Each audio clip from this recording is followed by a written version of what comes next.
আসসালামু আলাইকুম দর্শক, আজকে আমি আপনাদেরকে বানিয়ে দেখাবো চালের আটার রুটি। সামনে হচ্ছে কোরবানির ঈদ, আর কোরবানির ঈদ উপলক্ষে আপনাদের জন্য আমার এই সহজ নরম তুলতুলে চালের আটার রুটি। আজকের রেসিপিটি প্রথম থেকে শেষ অবধি দেখলে আপনার চালের আটার রুটিও হবে এরকম নরম তুলতুলে আর অনেক বেশি ফুলকো।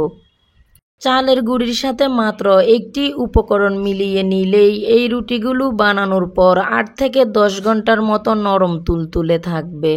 তাহলে দর্শক চলুন আজকের রেসিপিটি শুরু করা যাক। একটি বাটিতে আমি নিয়েছি 2 কাপ পরিমাণ চালের গুঁড়ি, সাথে দিয়ে দিচ্ছি 3 টেবিল চামচ পরিমাণ আটা।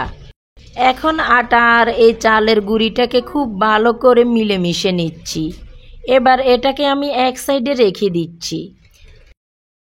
এবার চুলায় একটি পাত্র বসিয়ে 2 কাপ পরিমাণ দিয়ে দিচ্ছি পানি। তারপর আমি আরও 1 কাপের 4 ভাগের 1 ভাগ পানি দিয়েছি।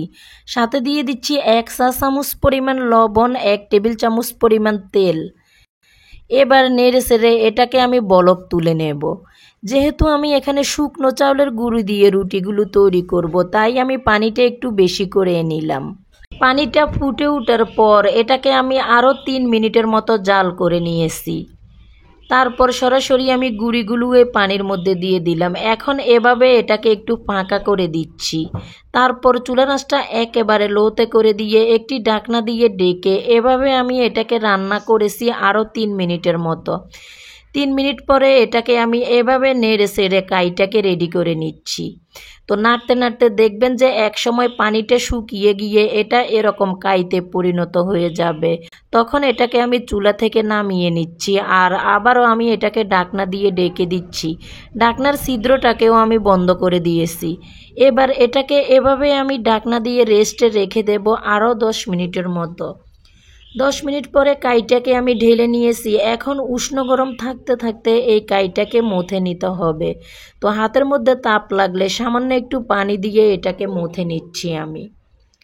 আপনারা চাইলে পানির বদলে তেল দিয়েও এটাকে মথে নিতে পারেন। এই কাইটাকে আমি প্রায় 8 থেকে 10 মিনিটের মতো মথে নিয়েছি, আর দেখতে পাচ্ছেন এটা কতটা সফট হয়েছে। এখন আমি পরিমাণ মতো ডো নিয়ে এরকম করে গোল্লা পাকিয়ে নিচ্ছি। এখানে এই গোল্লাগুলোকে একদম মসৃণ করে বানিয়ে নিতে হবে, তাহলে পিঠাগুলো আর ফাটবে না। সবগুলো গোল্লা আমি বানিয়ে নিয়েছি। এখন একটি গোল্লা তুলে নিয়ে বাকি গোল্লাগুলোকে আমি ঢেকে দিচ্ছি। রুটিগুলোকে বানানোর জন্য প্রথমে বেলুনের মধ্যে আমি গুঁড়িটাকে এভাবে একটু মেখে নিচ্ছি। তারপর এই গোল্লাটাকে হাত দিয়ে এভাবে চেপে চেপে বড় করে আবার একটু গুঁড়ি ছিটিয়ে এখন এই রুটিটাকে আমি বেলে নিচ্ছি। রুটিটাকে একদম হালকা হাতে আস্তে আস্তে বেলে নিতে হবে। রুটিটাকে চেপে চেপে জোরে জোরে বেলা যাবে না, তাহলে কিন্তু রুটিটা ফেটে যাবে। আর রুটি বেলার আগে এই বেলুনের মধ্যে অবশ্যই একটু গুঁড়ি মেখে নেবেন, তাহলে রুটিটা আর বেলুনের সাথে আটকে যাবে না।